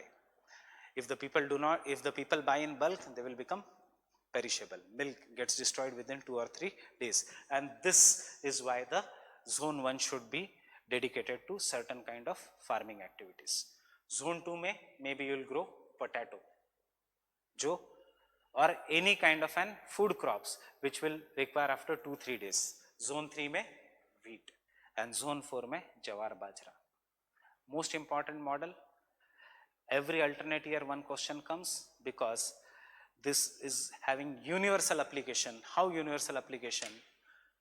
This is Delhi, this is Haryana, Western UP, some sections of the Western UP, then Central UP, Eastern UP, Rajasthan, Gujarat, Madhya Pradesh. Jitna dur. You cannot grow vegetables here, because if you grow vegetables, you will have to supply them to Delhi every day in the morning, and to supply them, you will have to hire a truck which is going to charge from you. So you will go in loss. Getting it? So these are the theories. For example, von Theunen's agriculture model. Same theory is the Weber's industrial location. One of the important theories regarding the cities is the Rostow's model of growth. And then what I will again discuss again and again in GS also, what you will study even in the international relation is why India is becoming so important, because a person who rules Afghanistan has direct control over India. The person who has direct control over India has control over Indian Ocean, and person who has direct control over Indian Ocean has the control over the 80% of trade. And therefore, ये सब किसने कहा? ये कहा था Heartland and Rimland theory. Can you tell me anything in current affairs that is related to Heartland and Rimland theory, a policy of India? Start with S. Came in editorial 3 days back. Sagar strategy of India, not Sagarmala. Or what is happening in the world?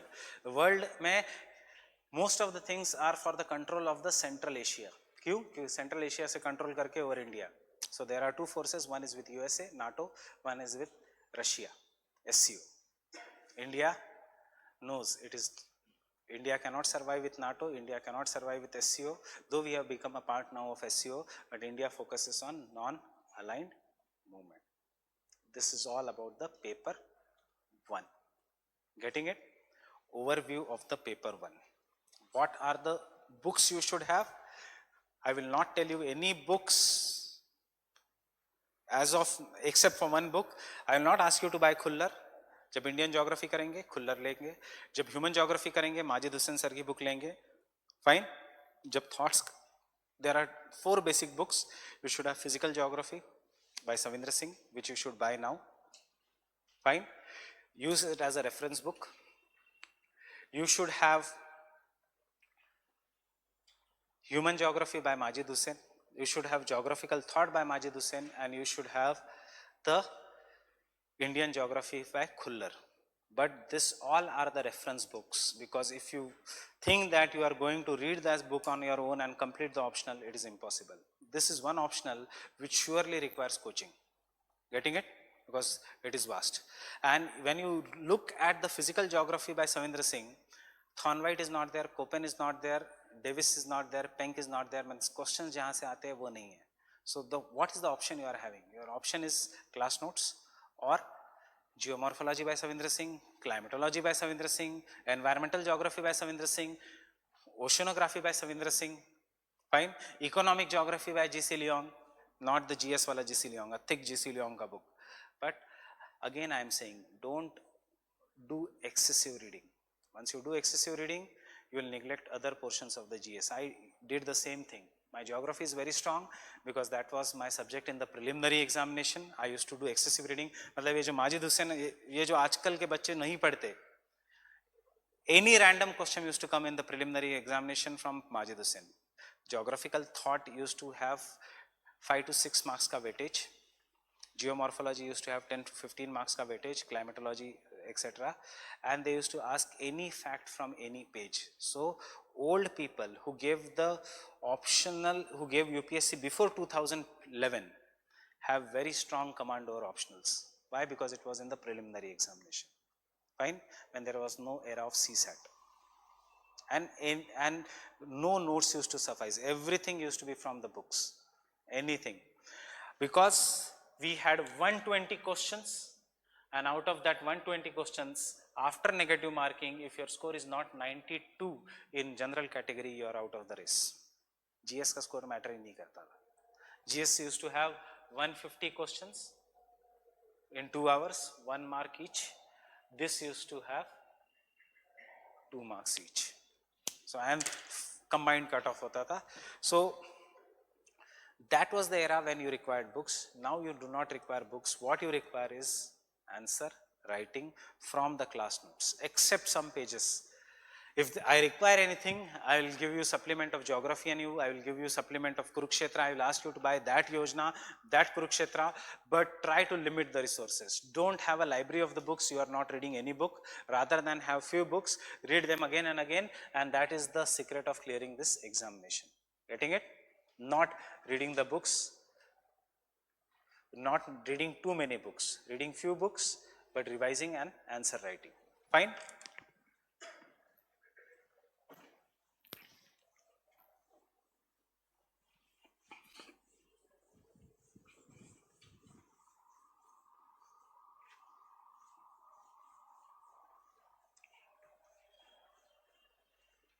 So we'll start with geomorphology part.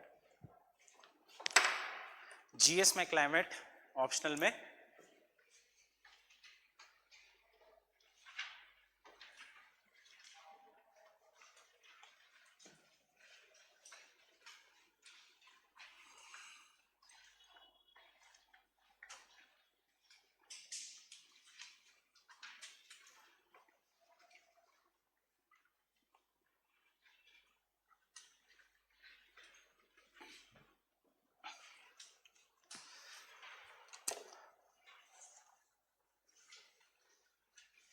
fine. Keep the syllabus with you. Means your past year book also has a syllabus. There is no map based question in paper 1. Map is present only in the paper 2. I have not discussed with you paper 2. So when we say the forces or the movements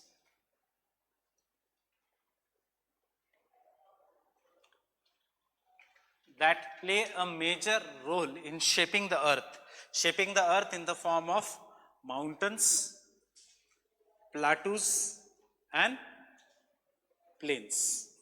Plains are always nearer to the sea level. What is the difference between the plateau and a plain? Plateau is a flat surface at a height. Plain is a flat surface nearer to the sea level. Mountain is obviously a convex or concave surface which is very, very steep. So there are two forces that play a major role, and one of this force is which originate below the earth, that is what is known as an endogenetic forces.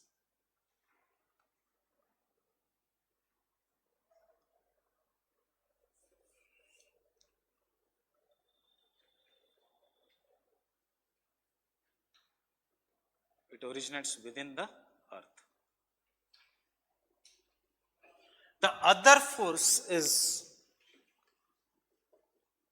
exogenetic. Genesis means origin. So where it is originating? Endo, inside. Where it is originating? Exo, outside. That is originates.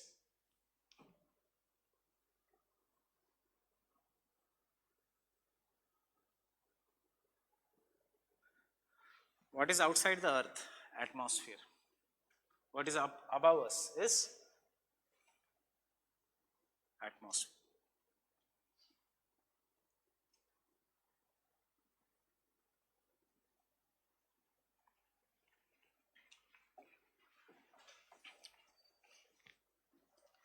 Now, in geographical languages, endogenetic forces are known as constructive forces.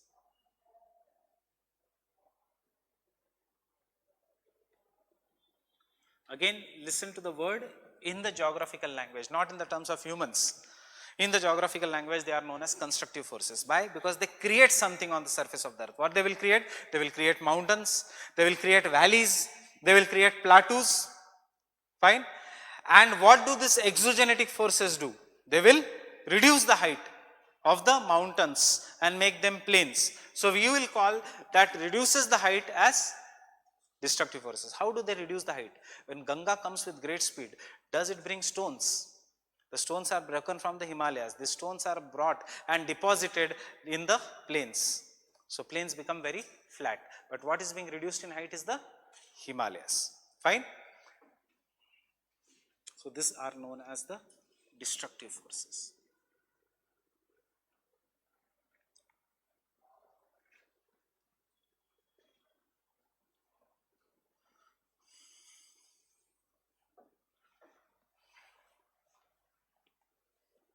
And these constructive forces are further divided into two types.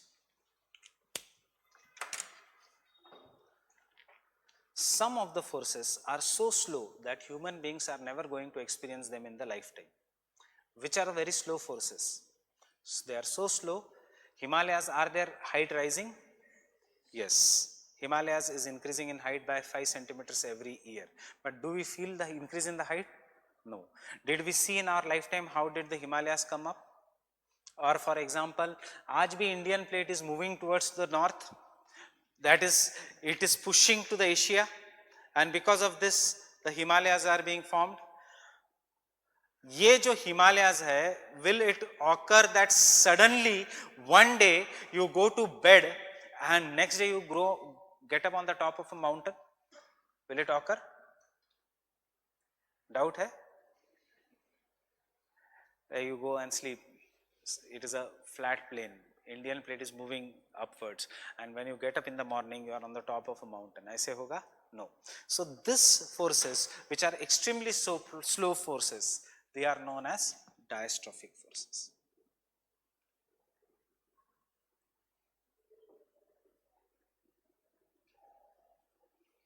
Diastrophism means very slow. And some of the forces which we experience in the lifetime are sudden, and we will call them as catastrophic forces.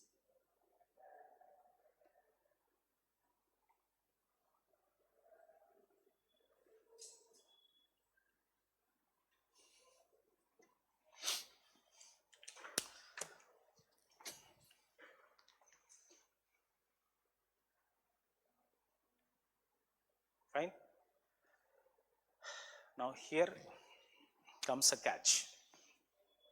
How do we know that in the regions where there are Himalayas was once ocean? By the sediments. Himalayas are made up of sediments which are generally found below the oceans. There are some of the fossils of the fishes which are found on the topmost ranges of the Himalayas. Generally petroleum is found in below the water. कभी भी coastal region में petroleum मिलेगा, याद रखना. Petroleum is always formed below the saline water.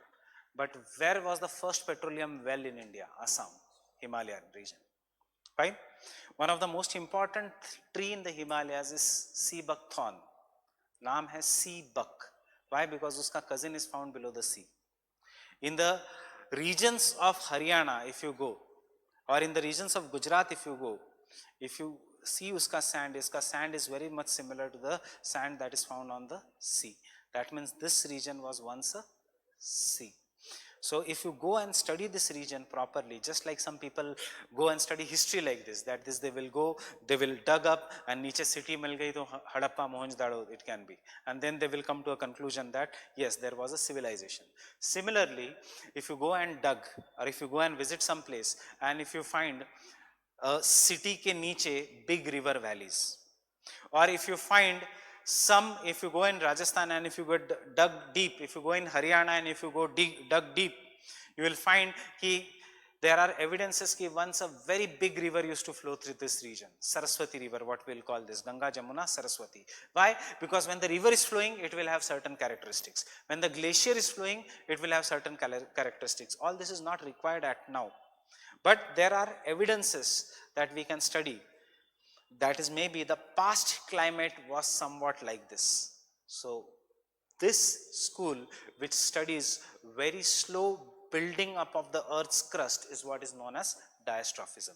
Can I say that diastrophism believes in the concept that present is key to the past? Present is key to the past. How do you agree with Indian mythology that Dwarka is below the sea? Where is Dwarka? Krishna ki Dwarka. Indian mythology says it is below the sea. That is in Gujarat. And Gujarat mein there are evidences to show that the coast which was there, it has now gone below the sea. Getting it? So this was the coast, this was the sea. Today it has went below the sea, and we will call this mountain as Western Ghats. Getting it? So this school, that is the first law of geography, is the present is key to the past. By this school, we study diastrophic forces into two parts. One is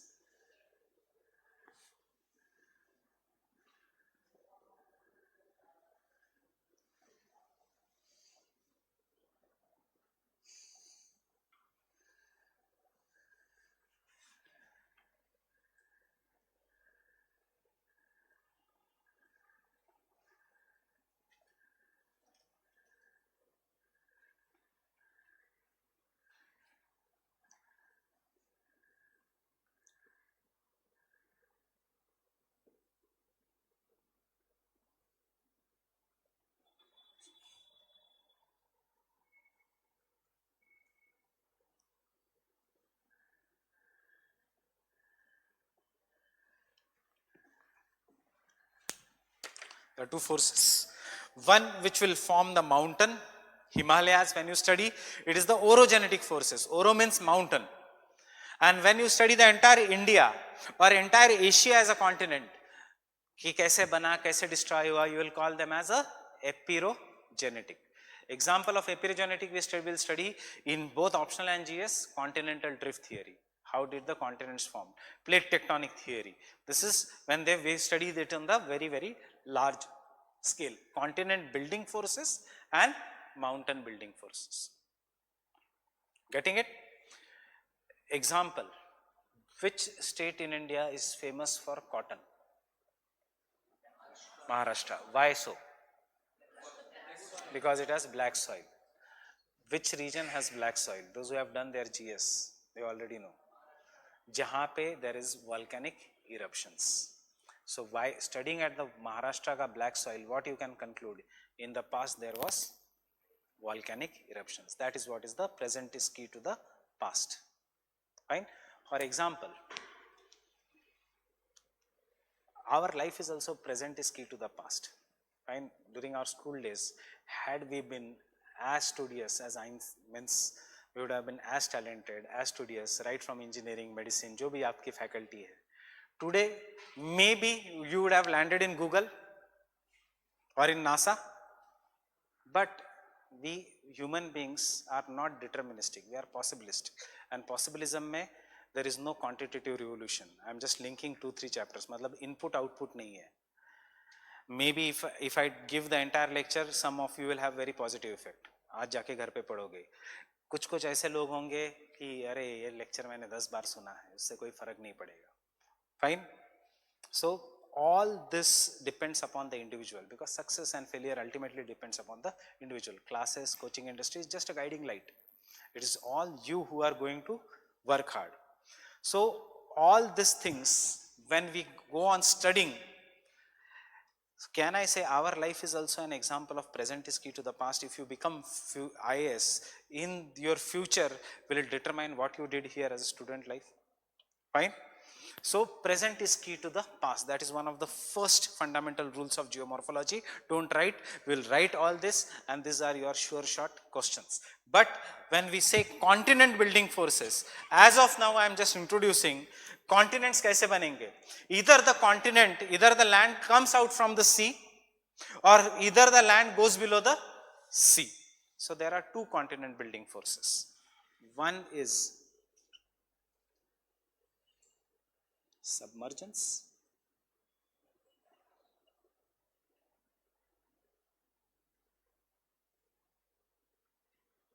or subsidence, and the second is emergence.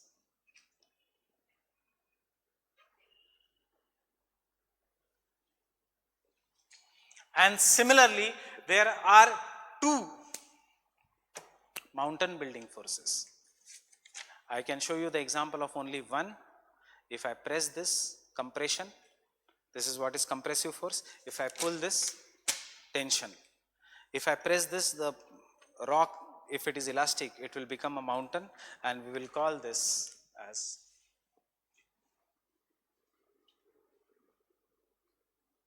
folding, and the second is faulting.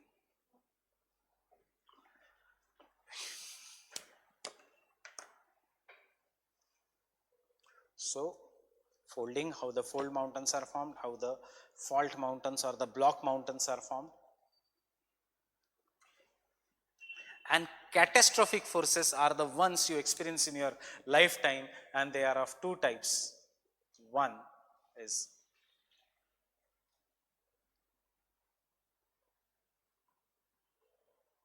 earthquakes, and second is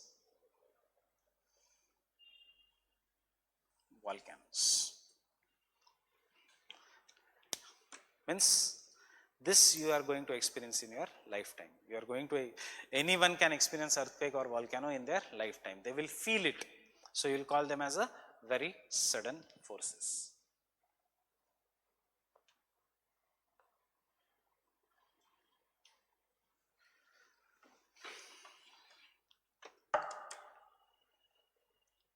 Any doubt till now? Getting it?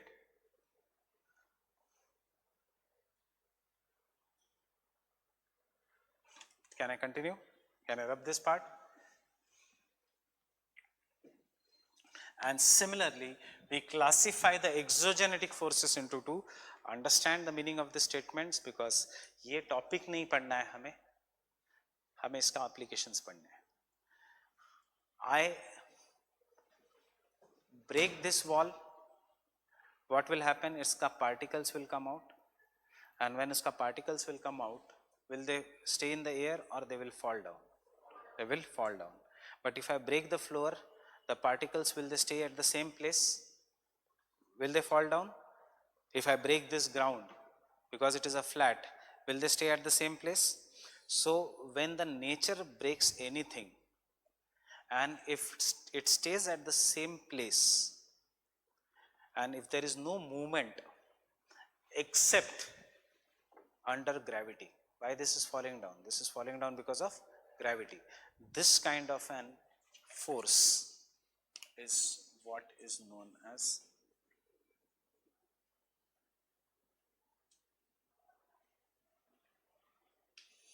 weathering. What is weathering?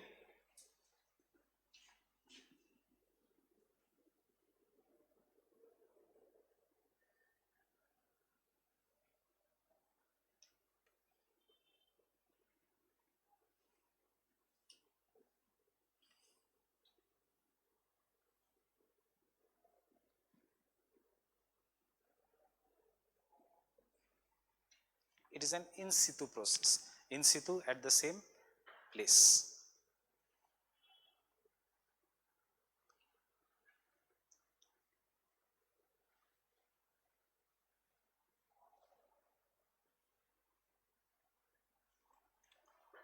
Example, I take a drilling machine, drill this, the soil will remain here. It will fall down under the gravity. When it falls down under the gravity, वो GS ये सब हम करते हैं, it is not required in optional. It is known as mass movement. An example of mass movement is landslide. Landslide involves no major transportation. It just involves falling down due to gravity, and therefore landslide occurs at certain places only. But on other hand, अगर मैंने झाड़ू लिया, if I take a broom, pick those and throw them in the dustbin, that involves transportation, and for transportation मुझे झाड़ू की ज़रूरत है. So similarly, nature को transportation के लिए agents की ज़रूरत है. It requires agents, and these agents are river, glaciers, winds, etc. This which involves movement is what is known as erosion.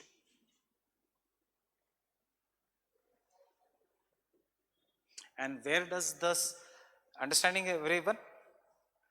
In the erosion there is transportation. Who does the transportation? Winds, rivers, glaciers. These are the agents of erosion. They will ultimately end their life in sea. Getting it? So erosion is there.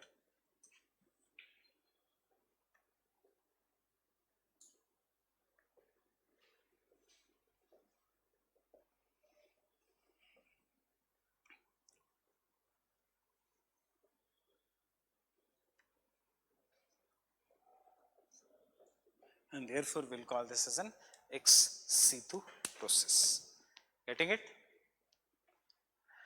And this forces, both weathering and erosion, in the next 3 to 4 lectures we are going to use a single word.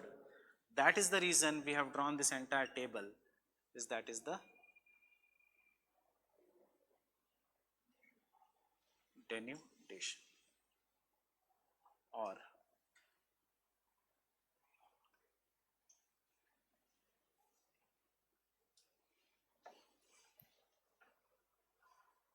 fine. I'll stop here today. Tomorrow we'll continue till 5 o'clock. So you don't have to, if you want to read anything before coming to for tomorrow's class, you can start reading the basic NCERTs.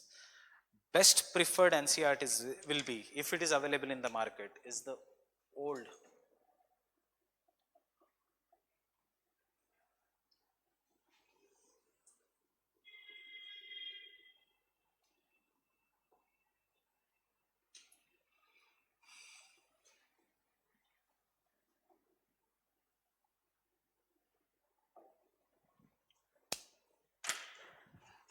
Fundamentals of Physical Geography.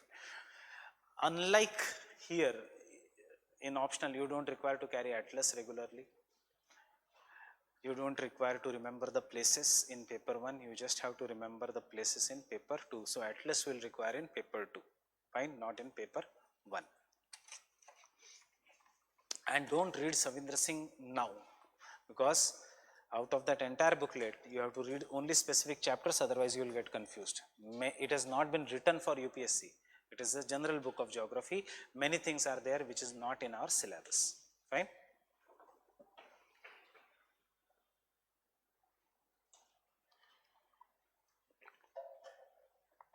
But carry every day your past year paper booklet. Thank you.